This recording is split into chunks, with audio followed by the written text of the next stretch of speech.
Hey guys, today I'm going to tell you how to fix your account has been disabled in the App Store or iTunes.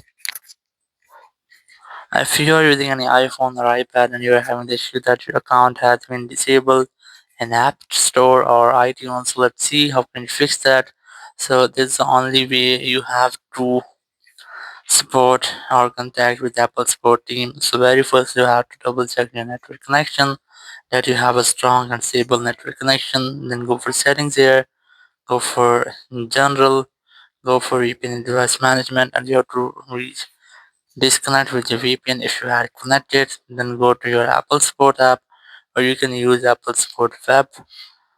Select your iPhone from here, select more option, then select App Store, then select get more help, select call us from here. Now you will find a phone number.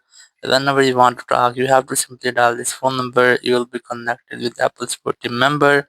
You can discuss about your issue and verify your and fix your issue or get value official help from there. And in this way, your issue will be fixed. They'll disable or they'll activate your account in your App Store or iTunes. Thank you very much for watching the video. Until next video, bye bye.